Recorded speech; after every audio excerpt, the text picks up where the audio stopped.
नमस्कार। मैं सुनीता कथा मंथन में आप सबका स्वागत करती हूँ। कथा मंथन में आज सुनिए शिवानी जी द्वारा रचित कहानी दो बहनें। उन दोनों को एक साथ बैठा देर तक देखने पर कोई उनके चेहरे मोहरे में किसी प्रकार का साम्य नहीं पा सकता था। बड़ी जया पृथुल वदनी, लंबी और सांवली थी। उसके सुडोल कंधे, रौबीले गांभीर्य से बिछे सरस अधर, घनी भौहें और कुछ ढालूसी बनावट का ललाट पहली बार उसे देखने वाले को सहमा देने की निश्चय ही अपूर्व क्षमता रखता था। उसका भव्य व्यक्तित्व किसी ग्रह के सिंहासन से दफ्तर की रौबदार कुर्सी पर ही अधिक सुंदर लग सकता था। उसके कंठ स्वर में दफ्तर में काम करने वालियों की सी पुरुष हुंकार अभी नहीं आई थी। उसमें अभी भी कोमल निषाद की ही मिठास थी। वह इतने धीमे स्वर में बोलती थी कि कभी कभी उसके होठों में बुदबुदाते स्वरों को सुनने कान ही सटाकर बैठना होता था। अपनी छोटी बहन की तुलना में वह सचमुच ही फीकी लगती थी, पर उसके चेहरे की भव्यता में सौंदर्य क्या नहीं, आत्मबल का तेज था। बुद्धि प्रदीप्त तीखी दृष्टि का आकर्षण हृदय को बांध लेता था। चेहरे के अनुपात से ही मेल खाते विराट जूड़े को वह निर्ममता से कसकर एक जाली में बंद करके रखती थी। गले में एक पतली सोने की हरे जेट जड़ी चेन और हाथ में स्टील की घड़ी के अतिरिक्त कभी किसी ने उसे कोई आभूषण पहने नहीं देखा। सफ़ेद ब्लाउज और मर्दानी कन्नी की साड़ी के श्वेतांबरी कफन में लिपटे अपनी दीदी के अकाल मृत्यु प्राप्त यौवन को देखकर विजया के जी में आता वह कभी उसे झकझोर कर रख दे। कौन सी ऐसी बुढ़ा गई है, 26वां ही तो लगा है इस दिसंबर में। इस उम्र में तो आजकल लड़कियों के दूध के दांत टूटते हैं, पर वह जानती थी कि उसकी तापसी दीदी का यौवन स्वयं उसी छोटी बहन के लिए किए गए मूर्खतापूर्ण त्याग के घातक कीटाणुओं से घुल मिलकर दम तोड़ चुका था। अब उसमें जीवन के पुनः स्पंदन की कोई आशा न थी। वह कई बार आजमा चुकी थी। ना दीदी को खाने में रुचि थी, न पहनने ओढ़ने में। दोनों बाजार जाती, परिचित दुकानदार नई नई डिजाइन के साड़ियों के इंद्रधनुषी गट्ठर धमधमा पटकने लगता। आस पास खड़ी महिला ग्राहकों की आंखों में रस उदादी हिलोरे लेने लगता। हाय कितना प्यारा रंग है, अरे यार की क्या बढ़िया साड़ी है, किनारे का कंट्रास्ट देखो जरा, मैं तो आज ही इसे पहनकर यूनिवर्सिटी जाऊंगी। विजया अबीरी साड़ी को अपने मेल खाते गालों से लगा उसकी स्निग्धता में आकंठ डूब जाती और कनखियों से उदासीनता से दीदी को देखती, पर उस शांत भाव विहीन आंखों की पुतलियों में ऐसी स्थिरता छाई रहती जैसे कांच की बनी हो। तेरा तो मन ही नहीं भरता विजी, कितनी साड़ियां तो पड़ी हैं। छोटी बहन को एक सौम्य हंसी के उपालंब से छेदते बटुआ खोल वह बिल चुका देती और एक प्रकार से खींचती बाहर ले आती। साड़ी के काउंटर पर से विजया सहज में खिसकना ही नहीं चाहती थी। एक तो उसका रंग ऐसा था कि हल्की गहरी शेड की सस्ती महंगी कैसी ही साड़ी क्यों ना हो, उसके यौवन दुर्ग पर समर ध्वजा बनकर फहराने लगती। उस तंदूरी सुंदरी ने अपनी लचीली देह दृष्टि संवारने में संयम का बहुत बड़ा मूल्य चुकाया था। घी, दूध, मलाई की चिकनाई का कुपथ्य उसने स्वयं अपने लिए वर्जित कर लिया था। अपने सुडोल अंग के किसी भी लुभावने उभार पर वह अतिरिक्त मज्जा की एक पतली परत भी नहीं चढ़ने देती थी। नित्य नियम पूर्वक अपने को तौलती थी और छटांग भर भी वजन बढ़ता तो भोजन लौलुक जीवा पर कठोर तोबड़ा कस देती। इसी से उसके चेहरे पर उसके 24 वर्षों के बावजूद किशोरी की सी लुनाई थी। उबले पालक, कच्चे टमाटर और हड्डियों के सूप ने त्वचा को एक प्रकार से पारदर्शी बना दिया था। आंखों में वन्य हरिणी का सा भयत्रस्त भाव था, किंतु मानव हृदय की गहरी जानकारी रखने वाले अनुभवी जौहरी उन आंखों में एक बारी झांकने पर बड़ी सुगमता से जान सकते थे कि हीरा कली है। उसका भोलापन, नाटकीय सरलता और नारी सुलभ लज्जा का एक एक पाठ वर्षों की लगन और अभ्यास की देन थी।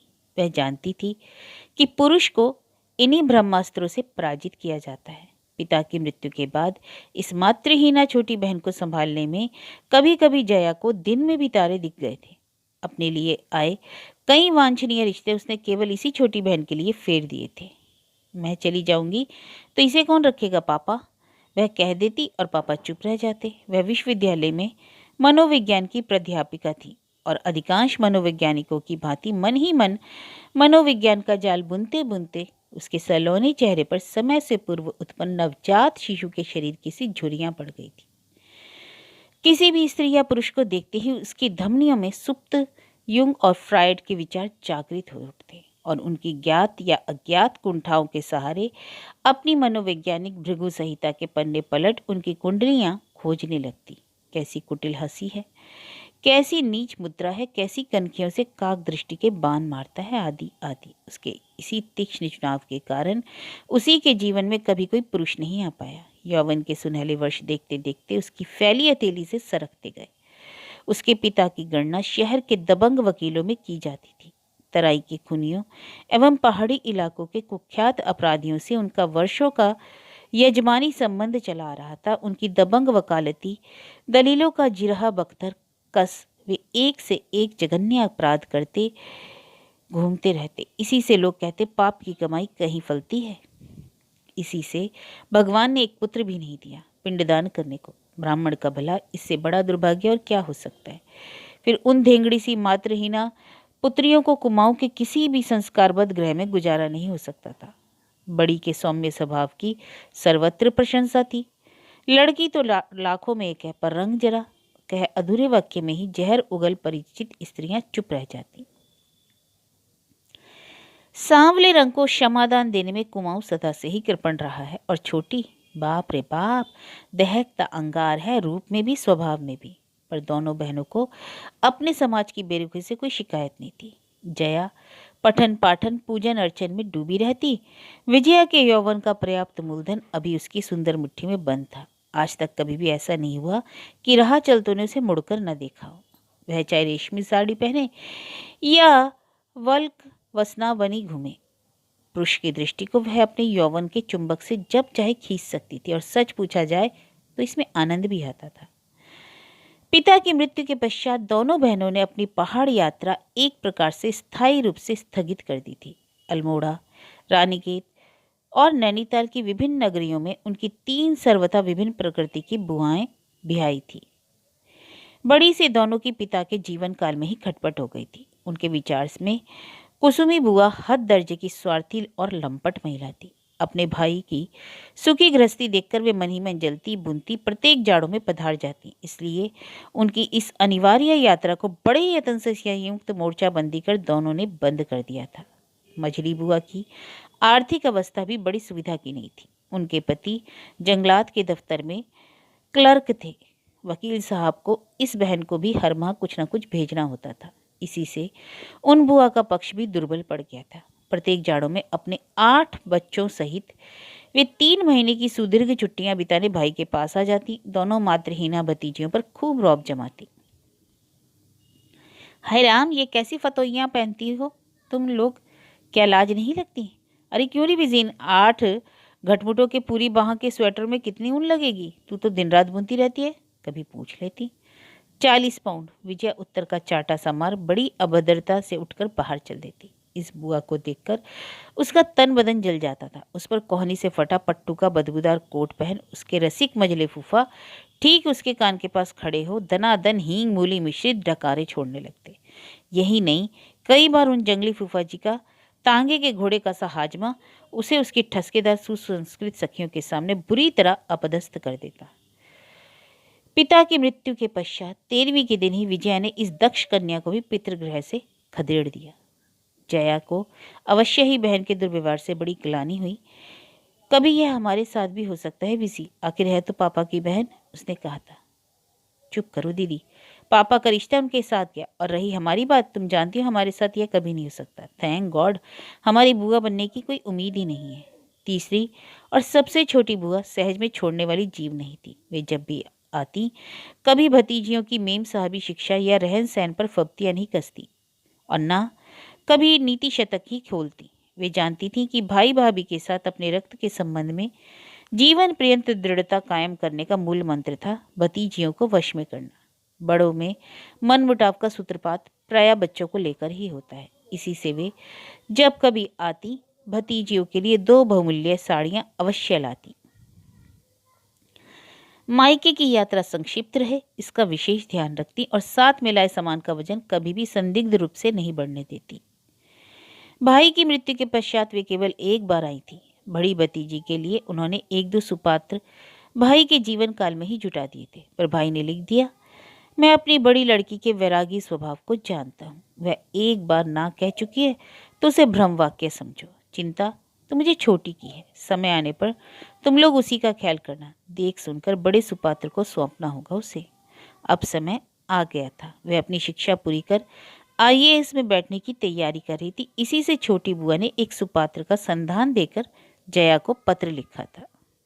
तुमने तो अपने पैरों में आप ही कुल्हाड़ी मार ली। ऐसा होनहार पात्र छाट कर तुम्हें भेजा था, तुम नहीं मानी। आज मुंबई में 2,000 रुपया पैदा कर रहा है। 3 साल में 3 बार जुड़वा बेटे जनकर मेरी देवरानी की उस चिल्ली बिल्ली सी 3 कौड़ी की बहन तरुली ने उसे 6 बेटों का बाप बना दिया है। इसे कहते हैं भाग्य। खैर, अब विजी के लिए एक और हीरा भेज रही हूँ। 17 तारीख बुधवार को यहाँ से चल, बृहस्पति को तुमसे मिलने आएगा। मैंने तुम्हारे लिए एक पोटली में बड़ी मंगोड़ी और जम्बू भेजा है। असल में पोटली का तो बहाना है। मैं चाहती हूँ वह विजया को और विजया उसे देख ले। उसे देखकर विजी को देखकर वह ना ही कर दे तो मैं तेरी टांगों तरह छिड़क जाऊंगी। अब जमाना यही आ गया कि मेरी पुत्रियां लड़के के बाप का नहीं, स्वयं लड़के का टेटुआ धर दबाना होता है। जानती नहीं, फला पंत जी की लड़की, फला जोशी जी की कन्या, आदि आदि आदि कर बुआ ने कम से कम आधी दर्जन ऐसी कुशल कन्याओं की सूची भेजी जिन्होंने केवल प्रणय अंकुश से ही एक से एक मत गयंद से पात्रों को वश में कर लिया था। पत्र पढ़कर जया जोर से हंस पड़ी थी। कैसी मजेदार चिट्ठी लिखती है छोटी बुआ। पर विजया भड़क गई थी। मारो गोली ससुर को, हम ना उसे देखेंगे ना अपने को दिखाएंगे। मान लो हजरत ने कह ही दिया हमें लड़की पसंद नहीं, बस पूरे पहाड़ में ढिंडोरा पिट जाएगा। वहां तो ऐसी अफवाहें रुई के फांसी दिन रात एक पहाड़ से दूसरे पहाड़ तक उड़ती रहती हैं। बड़ी और छोटी बुआ शायद बताशे भी बांट आएंगी। कल बृहस्पति है, हम सुबह ही कहीं चल देंगे, तुम निपट लेना। कह देना ऐसी सस्ती हरकतें हमें तो पसंद नहीं। पागल हुई है क्या विजया? बुआ ने लिखा है लड़का आईएएस है। जया ने पत्र खोलकर दिखाया। हुआ करे, विजया ने बड़ी बेरुखी से कहा। मैं अपने समाज के इन दम्भी परिंदों की ऊंची उड़ान को खूब पहचानती हूँ। इसी से तो पर उगा रही हूँ कि एक दिन इन गगनचारियों को पछाड़ दूं। लड़की सुंदरी हो, फर्राटे से अंग्रेजी बोल सके, नाचे गाए गृहस्थी चलाने में ना उदार हो, ना कृपण, ना मुखरा हो, ना गंभीर। अवसर पड़ने पर सास की भात पकाने की धोती भी धो सके और ससुर का लंगोट भी। उफ, चुप कर विजी, तुझे कल घर ही पर रहना होगा। 1000 हो, वह हमारा अतिथि है। पापा घर आए अतिथि का कैसा सत्कार करते थे, भूल गई है तू? पापा को उन अतिथियों से ब्याह करने को तो नहीं कहा जाता था ना। वह हाथ का बटुआ हिलाती चली गई तो जया का दिल डूब गया। पुरुष मात्र को देखते ही उसे तो कपकपी छूटने लगती थी। और फिर जिस पात्री को देखने वह उनकी बुआ को 20 एहसानों से लाद जम्बू की बसाती पोटली का वाहक बनने का अनरोमांटिक प्रस्ताव स्वीकार चला कर आ रहा था, वही घर पर नहीं रहेगी। उस दुर्लभ पात्री को देखने का स्वयं उसका उत्साह भी तो कुछ कम नहीं रहा होगा। नहीं तो पहाड़ी जम्बू की तेज भभाके भरी क्लोरोफॉर्म की पोटली साथ लाने में कोई भी संभ्रांत विवाह योग्य आईएएस तरुण नाक भौं अवश्य ही चढ़ाता। और यह वह कर्म चली, पराया अंगूठा ही दिखाकर यूनिवर्सिटी चली गई थी। जब लौटी तो जया की लाख दलीलें भी उसे नहीं रोक सकी, वह चली ही गई। उसके जाते ही फोन की घंटी खनकी और जया कांप गई। हो ना हो उसी का फोन होगा। उसका अनुमान ठीक ही निकला। जी मैं केशव बोल रहा हूँ, आपकी बुआ जी ने कुछ सामान भेजा है, आपको क्या 4 बजे सुविधा होगी? जी हाँ अवश्य, वह कह तो गई, पर उसे लगा कहने के साथ ही उसका धड़कता कलेजा भी टेलीफोन के आले से निकलकर उस व्यक्ति के कान में धंस गया। आप हमारे बंगले को कैसे ढूंढेंगे? उसने बड़ी चेष्टा से पूछा। आप निश्चिंत रहिए, वह अजनबी टेलीफोन में ही हंसा। आपकी बुआ जी ने पूरा नक्शा खींचकर साथ दे दिया। मैं ठीक 4 बजे पहुंच जाऊंगा। जया यूनिवर्सिटी से लौटी तो 3 बज गए थे। विजया का कहीं पता नहीं था। बहुत पहले एक बार कुत्ते के नवजात पिल्ले की बंद आंखें जबरदस्ती खोलने में पकड़ी गई विजया को उसने कस कर तमाचा मारा था। आज वैसा ही तमाचा जड़ देने को उसकी उंगलियां कुलबुलाने लगी। बेहया स्वार्थी छोकरी, अब उसे ढूंढे भी तो ढूंढे कहाँ? मिस जोशी के यहाँ, डॉक्टर कुसुम के यहाँ, फिर रशीदा के यहाँ? खाने पीने की सामग्री वह साथ में ले आई थी। चाय का पानी चढ़ाकर उसने नत्थू को विजया के संधान में भेज दिया। घड़ी देखी तो आधा घंटा बाकी था। क्यों ना अपनी संध्याकालीन पूजा से छुट्टी पा ले। हो सकता है अतिथि को बिना उसकी बहन को देखे जाना मान्य ना हो और वह रुकी जाए। सूर्यास्त से पहले ही मंत्र जाप करने का उसके गुरुदेव का कठोर आदेश था। कुशासन बिछा जया गुरुदेव की आदमकद तस्वीर के सामने पद्मासन लगा उनके ध्यान में डूब गई। क्या भव्य रूप था। अलौकिक आभा से दीप्त गुरुदेव की भव्य मूर्ति, नग्न वक्षस्थल को चूमती श्वेत दाढ़ी और परमहंस मुस्कान। जैसे जैसे वह गहन ध्यान मग्ना और उनके ध्यान में डूबती जा रही थी, वैसे वैसे स्वयं उसका चेहरा एक अनोखी शांति से दीप्त होता जा रहा था। डूबते सूर्य की अंतिम रश्मि ने उसकी पीठ पर फैले घुंघराले केशों को चूमा और श्वेत सिल्क की साड़ी और गेरुए ब्लाउज में उस लावण्यमयी तपस्विनी को देखकर केशव द्वार पर ही ठिठक गया। कहीं किसी वनिता आश्रम में तो नहीं घुस आया था। धूप और लुबान की तीव्र सुगंध उसके कंठ में गहन बनकर अटक गई। जया की आंखें खुली, वह हड़बड़ाकर उठ गई। क्षमा कीजिएगा, वह नम्रता से दोहरा गया। मैं शायद बंगला भूल गया।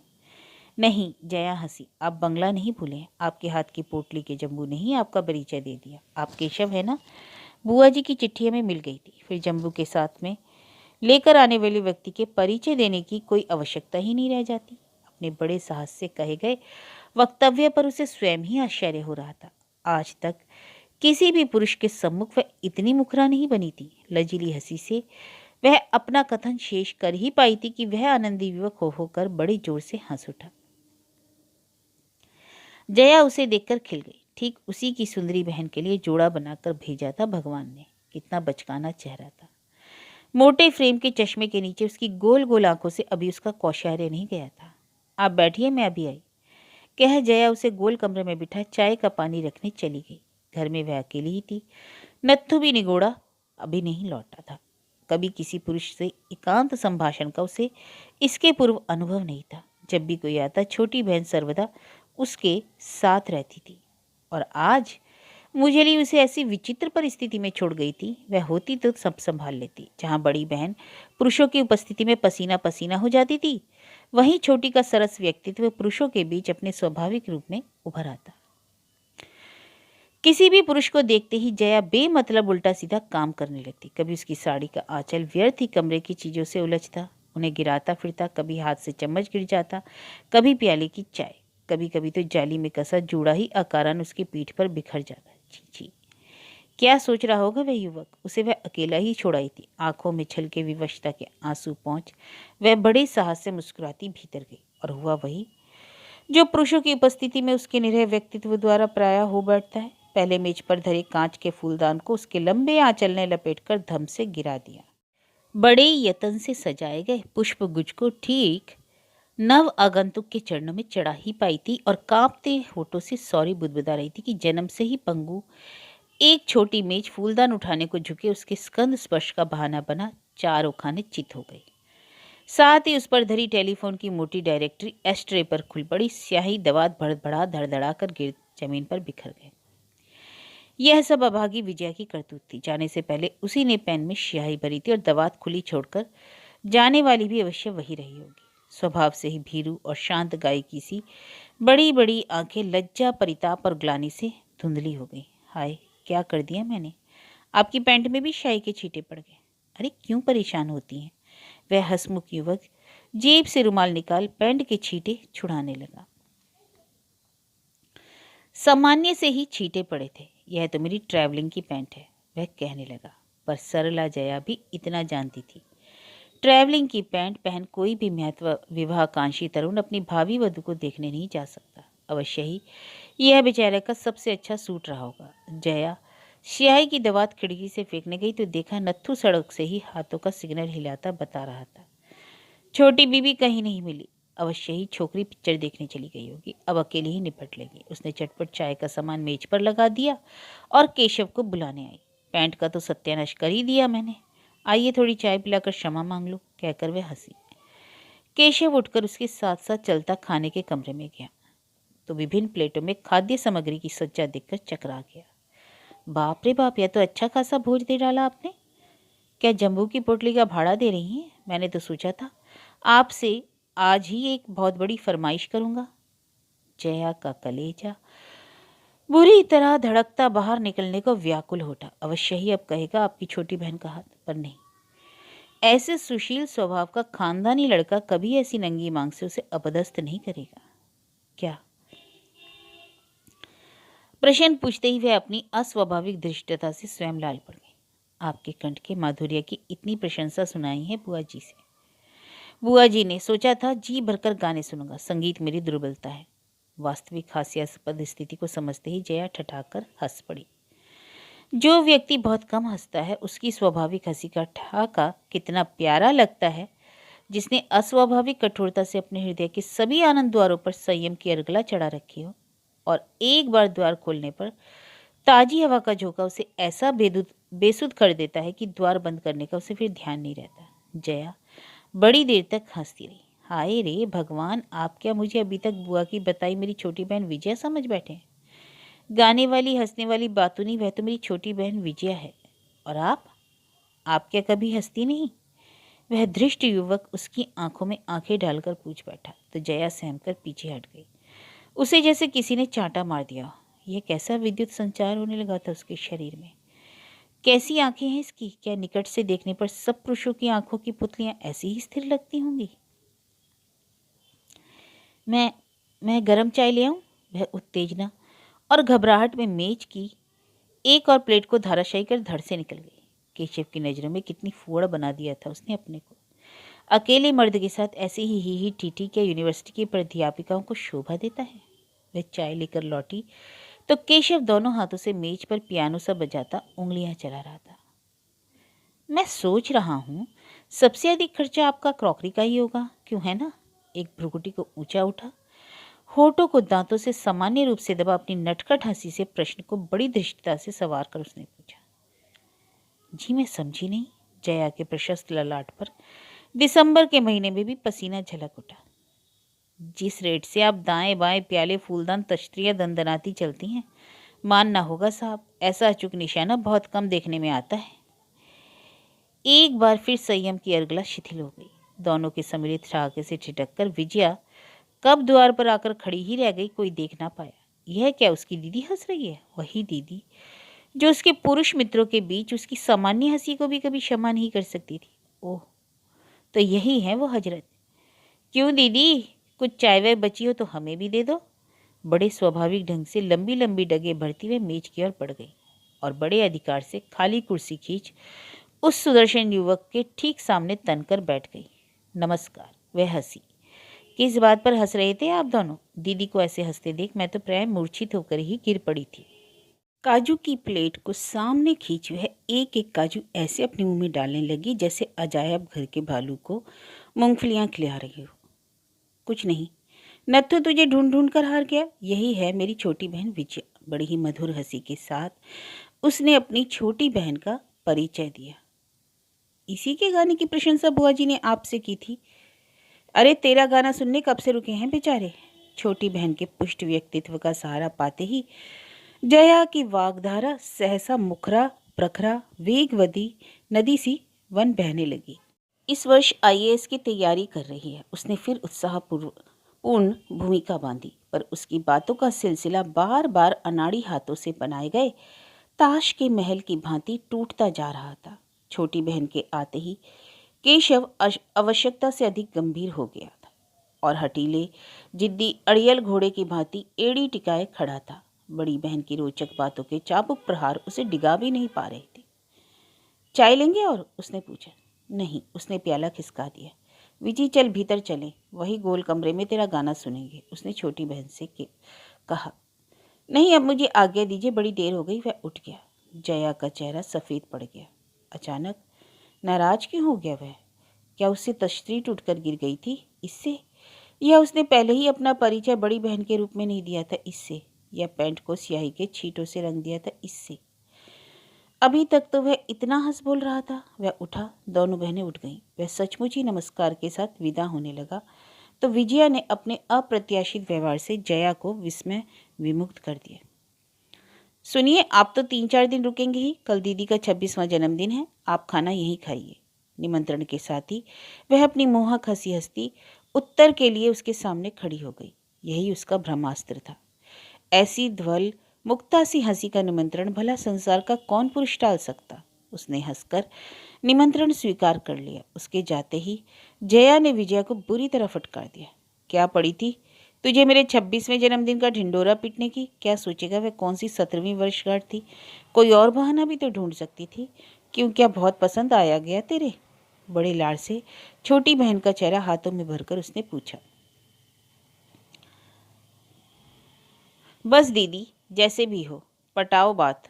हमें बेहद पसंद है। क्या बैल जैसे कंधे और कितना गंभीर है, बस एक ही चिंता है।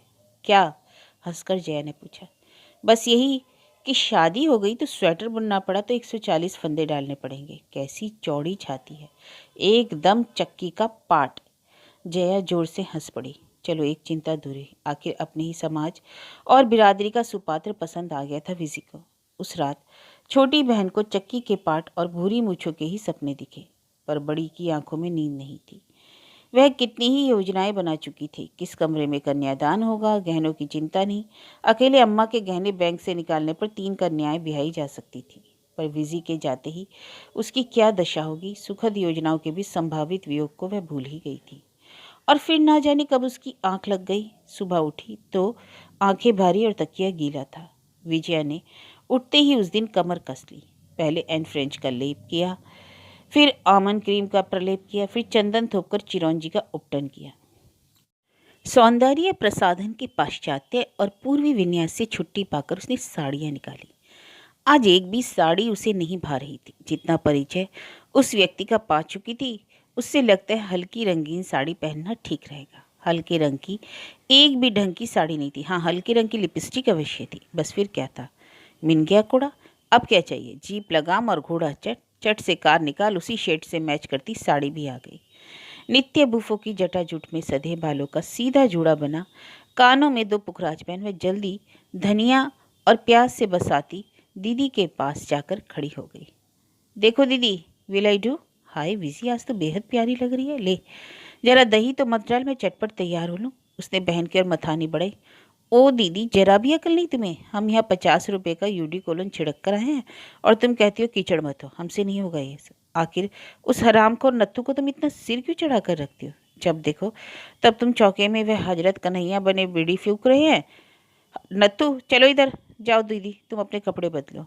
वह कपड़े बदल कर लौटी तो केशव आ गया था और विजी उसे बाग दिखा रही थी। खिड़की से दोनों को कंधे से कंधा मिलाए गुलाब की झाड़ी के पास खड़ा देख तो जया का गला प्रसन्नता के गहर में भर आया।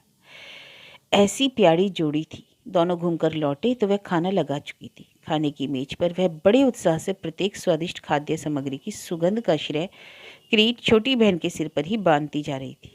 यह सब इसी ने बनाया है। और सच पूछिए तो मुझे ना तो खाना बनाने का शौक है ना खाने का। यही दिन रात नई नई चीज़ें सीखती रहती है। कुकिंग क्लासेस भी ज्वाइन की है इसने। किंतु इतने परिश्रम से प्रस्तुत किया गया छोटी बहन का सरिस परिचय कुछ जम नहीं रहा था। खाने वाला सरासर अरसिक अभद्रता का परिचय दे रहा था। ना उसने प्रशंसा ही की और ना कुछ बोला। मुस्कुराना तो वह जैसे भूल ही गया था। पर विजय भी हार मानने वाली ना थी।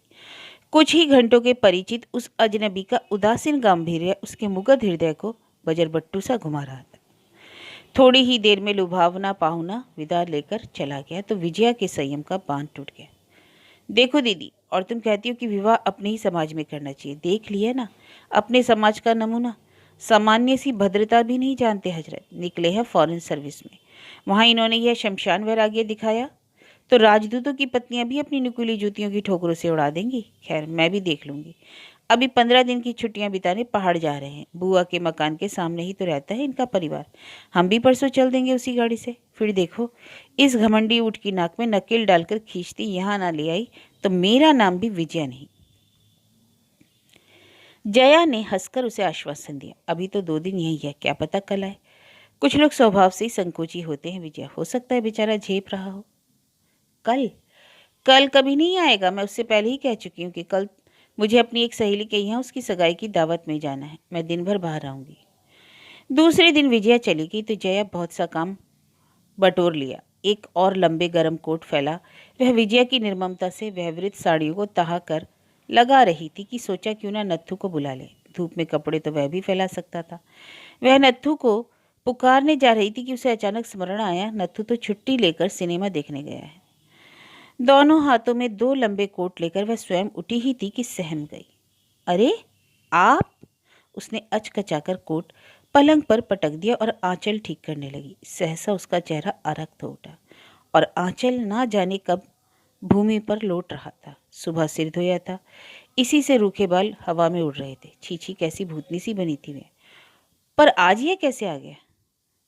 अरे विजी तो अपनी सखी के यहाँ गई है आज, आप बैठिए, क्षमा मांगने के अवसर में उसने कहा और बड़ी चातुर्य से आंचल ठीक कर लिया।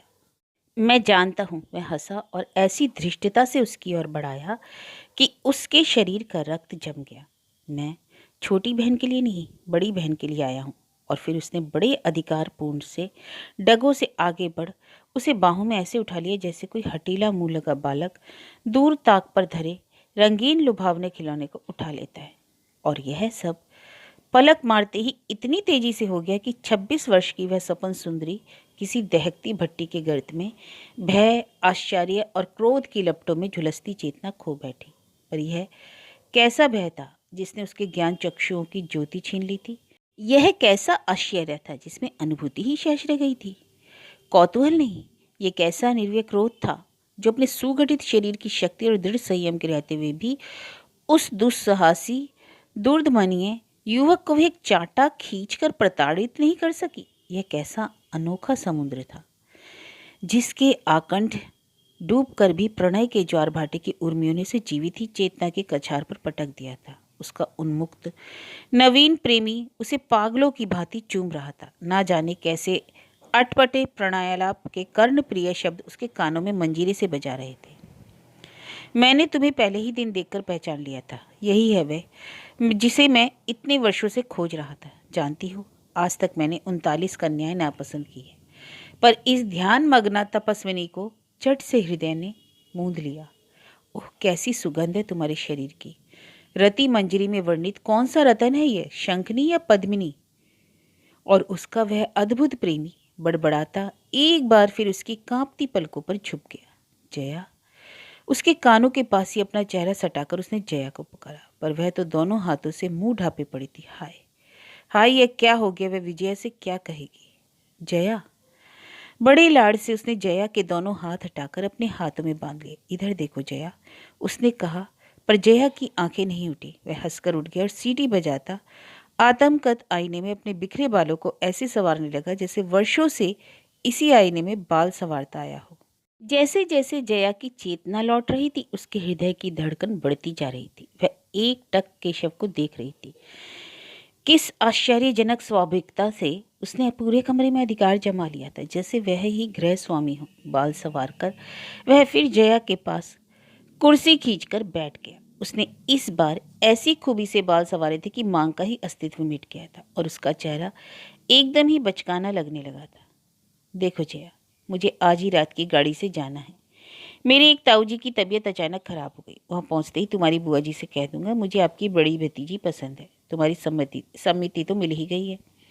वह बड़ी धृष्टता से हंसता उठ गया और घड़ी देखकर बोला, बाप रे बाप, गाड़ी का समय हो गया, अब चलो। मुर्दा सी निर्दिष्ट पड़ी जया का बर्फ से भी शीतल ललाट चुमकर वह सर्राटे से निकल गया। ऐसे आकस्मिक प्रणय निवेदन का सर्वथा मौलिक आरंभ और अंत जया को बुरी तरह असंतुलित कर गया था। कैसा दहकता स्पर्श था उन अधरों का, जैसे किसी ने अंगारे से उसे दाग दिया हो। कैसी मजबूत पकड़ थी उन शेर के से पंजों की। छटपटाने पर भी वह अपने को नहीं छुड़ा सकी थी।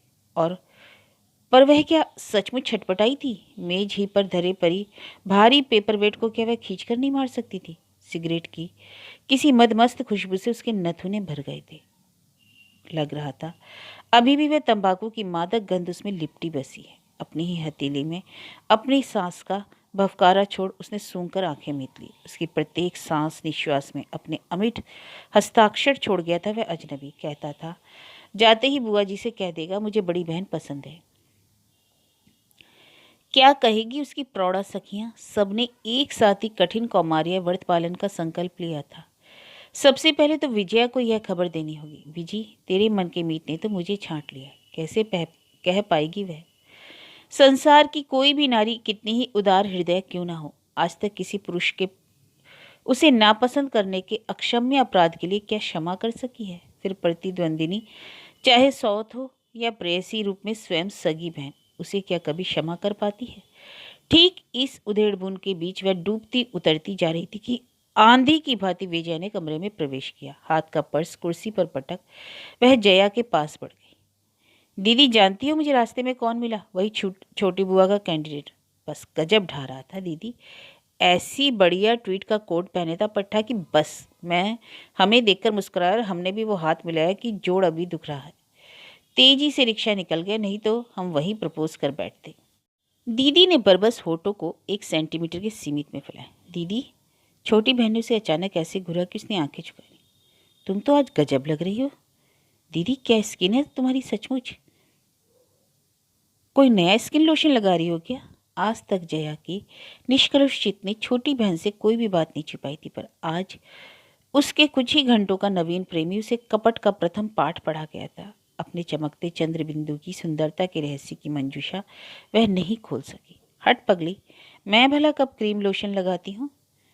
यूनिवर्सिटी पहुंची तो उसे एक साथ कई सखियों ने प्रशंसा अर्ध्य से रस प्लावित कर दिया। वाह भाई, क्या फब रही है भागलपुरी मर्दानी धोती तुम पर।